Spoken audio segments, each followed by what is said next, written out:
Chegamos ao fim da segunda temporada de Euphoria. Meu Deus, parece que nem tem 2 meses que a gente tá aí semanalmente comentando, fazendo críticas e análises de todos esses episódios, gente. Com esse final de temporada chocante, pesado, pra baixo e dark, a gente vai fazer todos os comentários hoje com teorias da próxima temporada, alguns segredos revelados, segredos de bastidores, porque nesse vídeo a curadoria foi ótima. Então bora começar. Antes de mais nada, eu queria perguntar pra você aí que tá me assistindo se você prefere a primeira temporada ou a segunda temporada como um todo. Porque eu vi essa enquete lá no Twitter e eu queria trazer aqui pro canal pra gente discutir e debater aí qual que é a melhor temporada na sua opinião. Então já comenta aqui pra mim. Falando do episódio num contexto geral, eu gostei bastante. Eu me senti como se eu estivesse numa montanha russa. Sério mesmo, porque tiveram altos e baixos ao meu ver. Eu tinha uma expectativa aí que foi um pouco,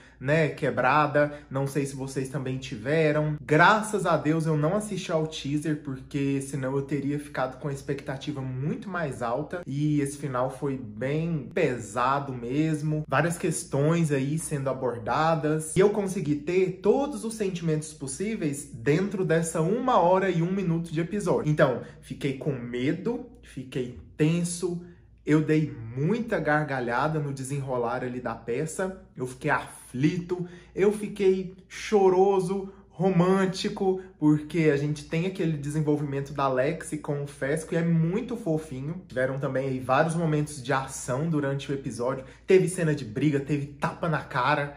Céus! Então foi um mix de sentimentos. Mas eu tenho algumas questões, alguns problemas com esse episódio como um todo, mas que no decorrer aqui da minha análise eu vou comentar com vocês e pra gente ir discutindo pra ver se a gente chega aí num senso comum. Então bora começar, sempre de praxe que eu falo isso, que vamos começar com o título do episódio, que hoje é All my life, my heart has yearned for a thing I cannot name. Meu Deus do céu. Então, todo meu coração, toda a minha vida, meu coração tem ansiado por algo que eu não consigo nomear. Ou por alguma coisa que eu não consigo nomear. Eu fui pesquisar um pouco sobre esse título e achei uma super hiper coincidência. Porque esse título é o trecho de um poema escrito pelo Hunter S. Thompson, Hunter Stockton Thompson, que foi um jornalista e escritor que morreu em 2005, infelizmente ele já é falecido. O motivo da morte foi um suicídio, em que ele usou uma arma de fogo na própria cabeça, uma espingarda. E o velório dele foi uma cerimônia muito bonita, em que as cinzas dele foram jogadas de um pequeno foguete, e esse velório foi bancado pelo Johnny Depp, que protagonizou um filme que era de um livro dele. Nossa, olha essa coincidência, que loucura. E esse título do episódio é uma referência de uma estrofe de um poema desconhecido que ele colocou no livro que ele escreveu, que é o Hell's Angels, que eu li lá no meu ensino médio, sei lá, 2008, 2009 eu tava lendo esse livro, que é sobre uma gangue de motoqueiros e acontecem umas loucuras lá no decorrer do livro, inclusive fica aqui a indicação, Hell's Angels. Então até mesmo aqui no título do episódio a gente consegue perceber a confusão de sentimentos que os personagens ali dentro estão sentindo. Mesmo sendo uma temporada tão irregular com alguns personagens, nós temos aí destaque para Cassie, para Mad, um pouquinho caído aí pra Rue e pra Jules, que eu achei muito interessante o abandono do destaque para essa relação delas e o foco em outros personagens que são interessantíssimos e que colaboram sim com a história. Por exemplo, até mesmo a Lexi. Mas como nem tudo que reluz é ouro, alguns personagens nessa temporada foram muito apagados, algumas situações ali da primeira temporada também foram muito apagados, como por exemplo a Kit Kat, ela foi extremamente ofuscada nessa temporada e isso me incomodou demais, visto que nos outros vídeos eu falei pra vocês que a minha personagem favorita da primeira temporada era a Kit Kat, e nessa temporada eu simplesmente detestei não só as atitudes da personagem, como a personagem em si, que ficou ofuscadíssima e só teve uma fala, que foi um grito no decorrer ali da peça. Ai, gente, muito ruim. E outro personagem também que não teve destaque, parece que nem sofreu um estupro na primeira temporada, foi o McKay, que só aparece 5 segundos no primeiro episódio, conversando ali com a Cassie e foi esquecido no churrasco. Também falando sobre situações, o aborto da Cassie foi esquecido. Então, eu falo das irregularidades da temporada mais ou menos nesse sentido, de que eles esqueceram fatos super fortes, impactantes lá da primeira temporada, e aqui é como se a vida continuasse e pronto, e é sobre isso. Então eu não gostei. Mas vamos logo começar com a análise dos personagens isolados e depois aí uma perspectiva para os acontecimentos da futura temporada. Vamos começar com o Fesco logo, porque ele reinou nesse episódio. Foi um desenvolvimento brilhante do Angus Cloud. E o episódio começa naquela situação ali com o Ashtray, o namoradinho da Faye, a Faye e o Fesco indo pra peça da Lexi, mandando mensagens e tudo mais. E quando ele vai se despedir, tem um momento ali de tensão em que o namoradinho da Faye começa a falar umas coisas e a Faye inventa uma história e ele fala que o corpo do Mouse foi encontrado. E quando ele fala isso, a Faye, ela se assusta, deixa o copo cair, fica fazendo sinal ali pro Fesco pra ele fazer silêncio. E nisso, o Ashtray já tá ali com a faca no pulso e vai chegando perto do namoradinho dela e ele enfia a faca aqui bem na jugular do cara. E é uma cena seca, que não tem barulho, não tem, sabe, é bem parado e me lembrou muito 12 anos de escravidão, que as cenas do filme são bem secas. Então o cara tá lá com sangue jorrando e o Fesco vem e põe a mão na boca e nisso ele começa a sufocar, sai sangue pela mão do Fesco e eles ficam olhando pro celular. É muito tensa essa cena. Sem contar que eu reparei um erro de continuidade. Vocês podem revisitar o episódio e ver que nessa cena o sangue tá saindo aqui da mão do Fesco. E a câmera tá focada ali nas costas do Fesco, com o sangue saindo. A mão do Fesco, inclusive, tá meio suja. Quando a câmera corta, a mão do Fesco já tá toda limpa, não tem sangue nenhum. Ai, gente, não dá pra ficar errando continuidade aqui na temporada, né? Mas assim, foi só porque meu olho é atento. E eu não sei se vocês perceberam. Se perceberam, me conta nos comentários. Enfim, depois disso é mostrado um momento anterior a esse em que a Alex liga pro Fesco e fica tirando aquelas dúvidas com ele. Ele até cita o filme / série Os Pioneiros e eles ficam conversando e é um momento bem fofinho entre eles. Eles combinam de se encontrar na peça e eles têm ali uma conversa sobre rede social, se ele tem ou não Instagram e Twitter. E o Fesco fala que ele não tem redes sociais, ele não sabe por que as pessoas se preocupam tanto em falar sobre os seus sentimentos. E eu até anotei aqui a frase que ele fala, eu vou ler pra vocês, que é: eu senti um tapinha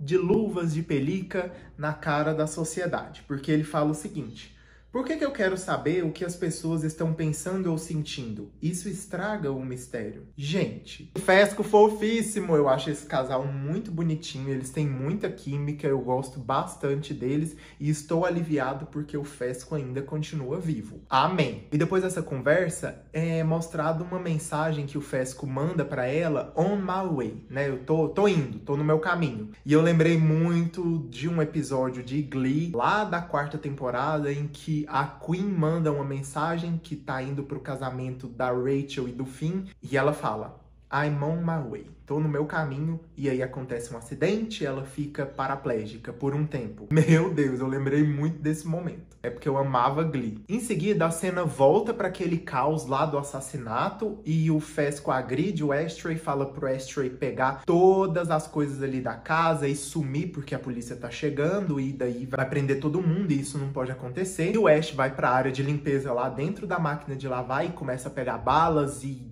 armas e vai lá pro banheiro, o Fesco vai atrás e, nossa, essa cena é muito difícil porque a Faye tá lá na cozinha, ela tá ali, gente, tá chegando, e começa a ouvir uns barulhos de furadeira e o Ashtray se tranca no banheiro e a polícia acaba invadindo com uma bomba e é explosão e tiro e joga a Faye no chão. E daí eu falei, meu pai do céu, é agora que vai ter um tiroteio dentro dessa casa, não vai ficar ninguém vivo. Nós já conhecemos o Ash. A gente sabe que ele é valentão, que ele não desiste, ele não abaixa a cabeça pra ninguém, mas pra ninguém mesmo. Então ele se tranca ali dentro do banheiro com um monte de metralhadora e de arma e de bala, e o Fesco fica lá atrás, a polícia invade. É muito triste porque o Fesco tá tentando salvar o Ash. Então ele fica gritando: Ash, não faz nada, deixa as armas, por favor. Pelo amor de Deus, para, Ash, mano, bro. E nisso tem uma rajada de bomba lá do lado de fora.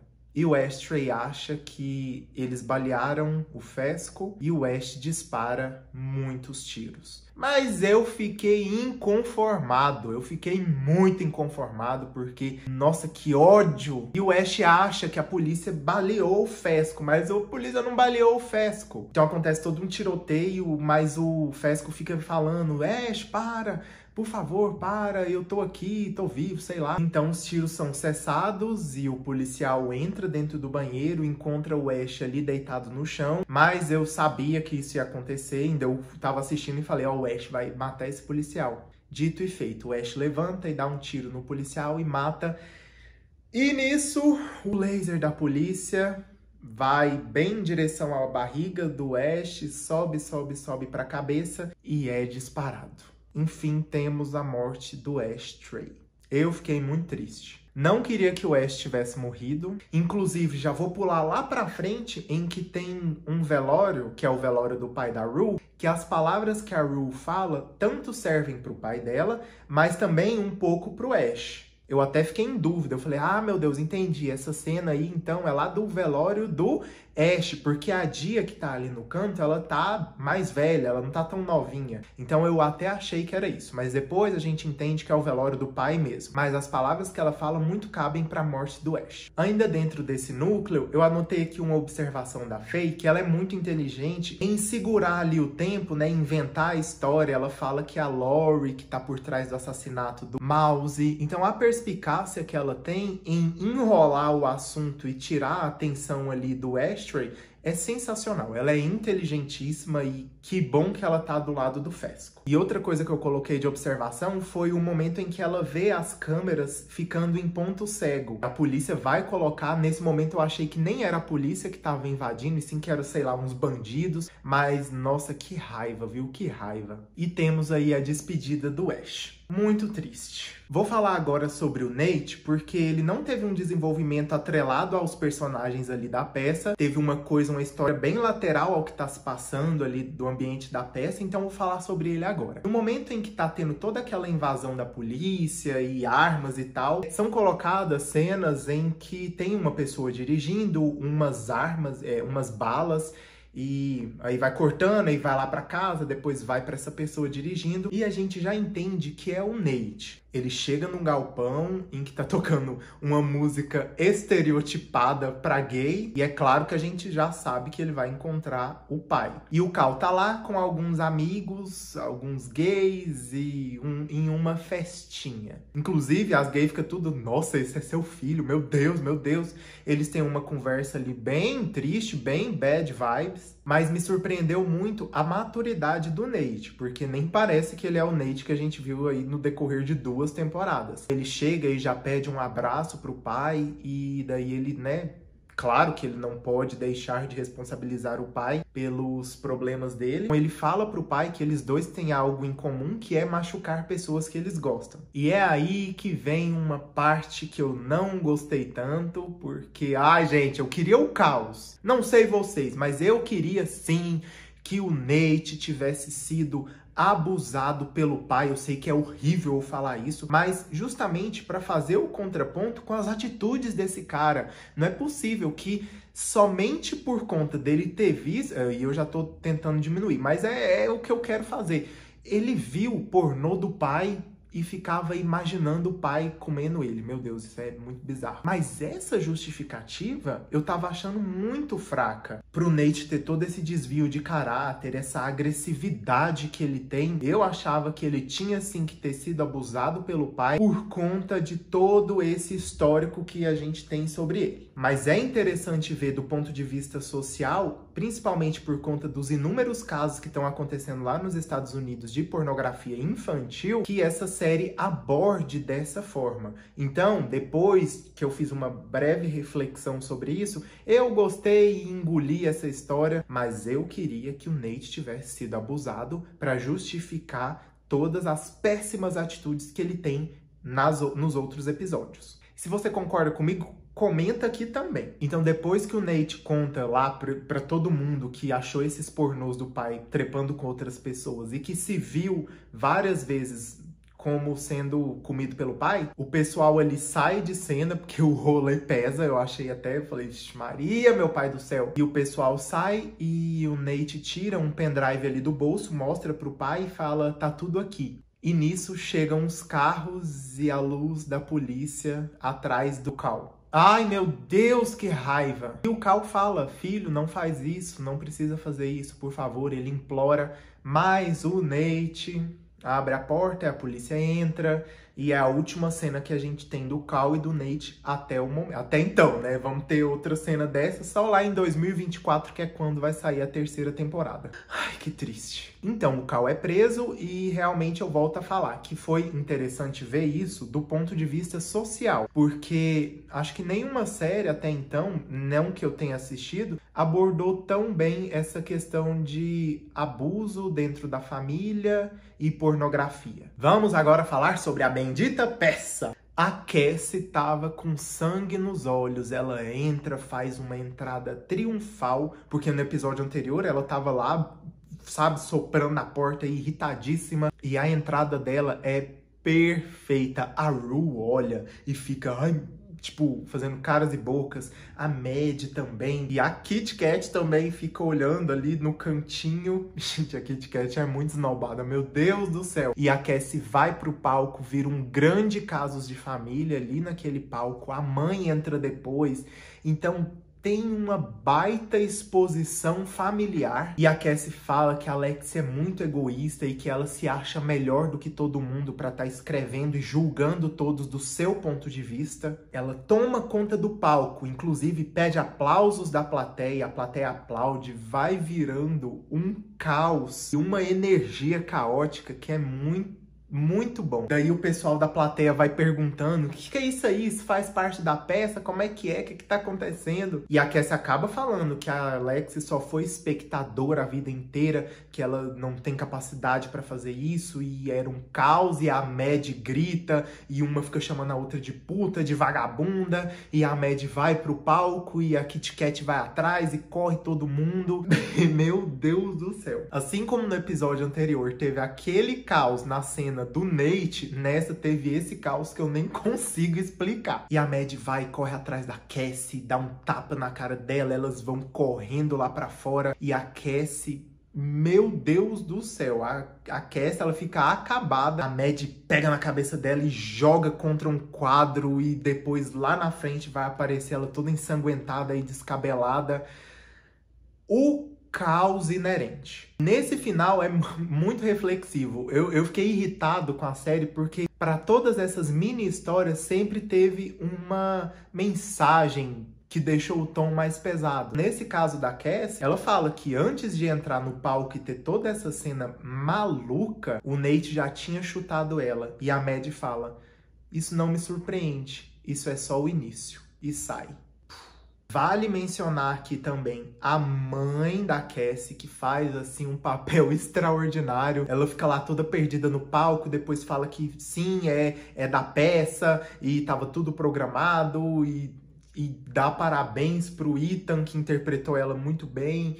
Ai, gente, é muito legal. Deveria ter um corte somente com essa peça. Gente, eu ia amar. Se bem que eu acho que já fizeram. Falando agora sobre a Lexi, é muito bom ver o desempenho da Maud da primeira temporada e dessa. É brilhante o crescimento que a personagem teve no decorrer desses episódios. Lembra que lá no primeiro vídeo eu falei que era bom a gente prestar atenção sobre a Alexia. Ela ia ter o momento dela, e todos os outros 7 episódios eu fiquei falando até chegar nisso que a gente tem hoje. No início do episódio ela tá ali ainda preocupada com o Fesco, mostra aquela ligação que eles fizeram, o On My Way que o Fesco escreve pra ela, e inclusive nessa conversa conversa que ela tá tendo com o Fesco, ela tá com muita dúvida sobre o desenvolvimento da peça. Ela ainda está duvidosa e ela até pergunta pro Fesco o que vai acontecer se ela chatear alguém com a peça. E o Fesco... eu vou ter que ler. E o Fesco, ele responde da seguinte forma: às vezes as pessoas devem ter seus sentimentos feridos. Não se preocupe, Lexi. Ai, gente, o Fesco namora comigo. Quer dizer, não quero. E depois de todo esse caos que tá tendo com a Lexi na peça, as cortinas se fecham, a Lexi fica ali sentada no canto e vem aquela produtora dela que é sem... Gente, as reações das produtoras, do pessoal ali, do áudio, das luzes, o pessoal por trás da cortina, é muito bom, é muito boa a interação que eles têm. Então a Lexi decide continuar, a Rue, inclusive, puxa umas palmas ali. Lexi, Lexi, Lexi! E eles voltam para finalizar a peça. Aí eu quero puxar para um momento contemplativo que teve com a Lexi, no sentido de momento de interação com a Rue sobre os pais. Então a Lexi acaba sendo acordada pela mãe para falar que o pai foi hospitalizado. Ela e a Rue têm uma conversa que a gente vai falar um pouquinho daqui a pouco. Mas antes de eu entrar na Rue, eu quero falar que eu fiquei muito satisfeito em ver que a temporada ela fecha esse cerco aí da Lexi com uma mensagem de certa forma positiva. Por mais que os outros personagens estejam em um momento negativo ou em um momento não tão favorável quanto aos seus sentimentos, para Lexi eu acho que isso foi mudado. Vamos agora encaminhar para o final falando sobre a Rue.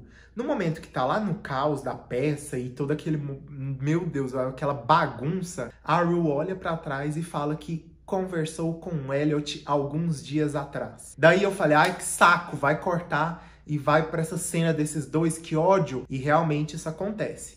Só que eu fui muito positivamente surpreendido porque a cena dos dois, a interação que os dois têm é linda. É triste, porém linda, porque a gente pode observar que os dois personagens, eles estão indo em caminhos opostos, né? Quer dizer, não caminhos opostos, mas caminhos diferentes. A Rue agradece por toda a ajuda que o Elliot deu, ela fala que sem ele, talvez ela nem estaria ali naquele momento, e realmente é verdade. E meio que ele salvou a vida dela sem querer. Obviamente, né? Eles estavam ali no meio de uma festa e eles se conheceram e daí foi gerada essa relação. Enfim, o Elliot pergunta da Jules pra Rue e ela fala que não falou com ela desde o ocorrido e ele também fala que não tem notícias dela e oferece uma música. Fala, vou cantar uma música. E ele começa a cantar uma música que eu separei novamente alguns trechos. Mas antes disso, essa música que ele canta, ela foi escrita pela Zendaya e pelo Labyrinth. Então, melhor pra quê? Depois eu posso até deixar o link da música aqui nos comentários, mas antes eu queria pelo menos falar de dois trechos que eu achei muito bonitinhos que eu anotei aqui. Então, por exemplo, olha só. Com vontade de construir o seu foguete no espaço, eu te entreguei pro vento e espero que tenha valido a pena. Ai, gente, que coisa mais linda! Sério, eu fiquei assim, ouvindo a música e, meu Deus, eu fiquei muito na bad. Porque é uma musiquinha muito triste, muito verdadeira sobre a situação ali deles, com várias metáforas. Eu queria muito fazer um vídeo só pontuando as frases que essa música tem, mas eu vou falar só essa, porque o vídeo já tá ficando gigante. Ai, Jesus! E eles começam ali um Verdade ou Consequência, fazendo menção justamente ao episódio que eles brincam de Verdade ou Consequência. E a Rue escolhe Verdade e ele pergunta se eles ainda podem ser amigos. E a Rue fala que o Elliot mesmo disse que eles não faziam bem um pro outro. E o Elliot responde, eu ainda continuo pensando isso. Ai, meu Deus! E a câmera corta, eles voltam pra peça, um olhando pro outro e se cumprimentando. Uma relação muito madura. A gente percebe que a Rue, ela tá muito mudada. Então, talvez ali pra terceira temporada, a gente vai ter uma Rue, sei lá, viu? Eu não sei, não faço a menor ideia. E depois de todo esse momento, a gente tem uma parte na peça que é muito importante, porque diz respeito a Rue, a Lexi e aos pais dela. Lembra que eu falei que eu ia falar mais disso? Tem um momento em que elas conversam sobre a relação que elas têm com o pai.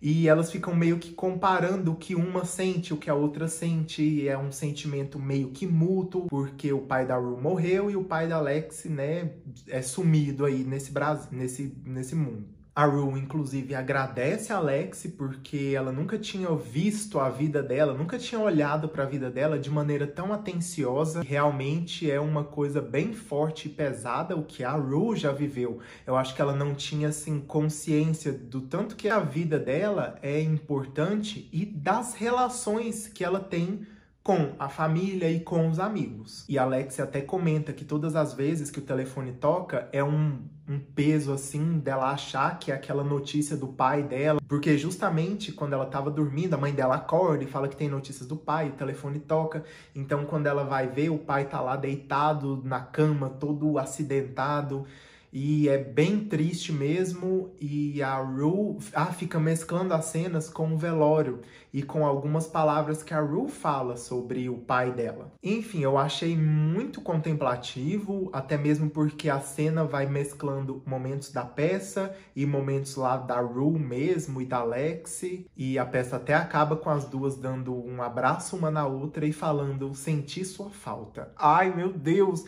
Aí, o que eu fiquei na dúvida é se essa cena delas foi recente ou se foi algum tempo atrás. Ao meu ver, que foi recente. Enfim, a peça acaba, as cortinas fecham, todo mundo vai embora, mas a Rue fica sentada e a Jules vai conversar com ela.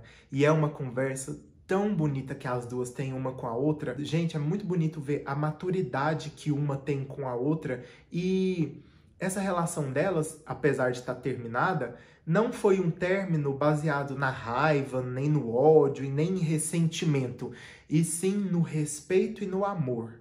Porque o que as duas têm ali de cumplicidade e de troca é tão sincero e verdadeiro, pelo menos eu achei, e até me emocionei com o decorrer da conversa. E a Hunter Schafer até fala em uma entrevista que ela dá que esse amor que elas sentem uma pela outra vai ficar na memória, não como um fardo, mas sim como um bom presente, uma boa lembrança. E eu achei isso muito bonito. E a Rue, elas finalizam ali a conversa, a Rue comenta que com a gente, com os espectadores, que ela está limpa, que ela ficou limpa por 1 ano. Aí eu falei, meu Deus do céu. Mas ela ficou limpa por 1 ano ou ela está limpa há 1 ano? Em que momento que ela tá? Em que ano que ela tá falando com a gente? Ela vai voltar? Ai, meu Deus, muita coisa para a próxima temporada e eu achei esse final... Isso é o final, gente. É a Rue falando com a gente e tudo acaba muito para baixo, muito deprê. E mostra ela andando e saindo de câmera, né? Nossa, eu achei belíssimo. Inclusive, eu queria fazer menção também para a trilha sonora, que no decorrer da peça e do episódio, é uma trilha bem teatral. E nesse episódio, nesse final de episódio, também fica uma coisa muito teatral, muito bonita e, nossa, eu amei. Eu achei um excelente final, não tão forte como o da primeira, mas eu achei bem pesado. Eu acho que as duas temporadas têm um contraste e na minha cabeça eu entendi muito mais quando eu vi uma entrevista do Sam Levinson em que ele fala que a primeira temporada ela é muito uma festa às 2 da madrugada e a segunda temporada é tipo 5:30 da manhã. Então, se a gente para pensar, 2 da madrugada é o momento da loucura, da euforia mesmo. E 5:30 da manhã é o momento ali da calma e, sei lá, do sono, da ressaca, dos pensamentos obscuros. E depois que eu entendi e vi essa mensagem do Sam, eu talvez tenha compreendido e gostado mais da temporada, porque ela foi muito boa. Eu fecho aí a análise com 10 de 10 para a temporada inteira e para todos os episódios, mas eu preciso voltar a falar do desenvolvimento da Kitty Cat. Inclusive, lá na faculdade eu fiquei sabendo que teve uma briga da Barbie Ferreira com o Sam Levinson e talvez isso tenha ocasionado a ofuscação da Cat na temporada. Que pena, né, gente? Pelo amor de Deus. Mas enfim, manda quem pode, obedece quem tem juízo. Ninguém mandou a Barbie Ferreira brigar com o criador, roteirista, diretor da série. Pelo amor de Deus. Se é o Sam Levinson me falando que eu tinha que comer bosta de alguém, eu ia comer. Ai, credo, que horror. Que fala feia. Enfim, amigos, muito obrigado pela presença de vocês. Foi ótimo cobrir todos esses episódios da temporada de Euforia. Quero que vocês já me indiquem os temas para os próximos vídeos, outra série que eu deveria cobrir, ou filmes também. Sei que hoje tá lançando Batman, então quem sabe tem crítica aí sobre Batman, apesar de eu não gostar muito. Peço novamente que vocês mandem esses vídeos para alguém que gosta da série ou para alguém que ainda não me conhece, porque eu tô amando que todo dia tá chegando um inscrito novo, alguém que não me conhecia, então eu sou muito grato. Eu espero que vocês tenham gostado. Desculpem os vídeos longuíssimos, mas eu fiz isso aqui do coração porque eu amo essa série e eu senti a necessidade de cobrir os episódios com esses meus comentários, essas observações, curiosidades que eu acho sensacionais por trás da série. E é isso, amigos. Vou encerrar, senão vai dar 1 hora de vídeo. Muito obrigado pela sua presença. Um abraço e até a próxima! Obrigado!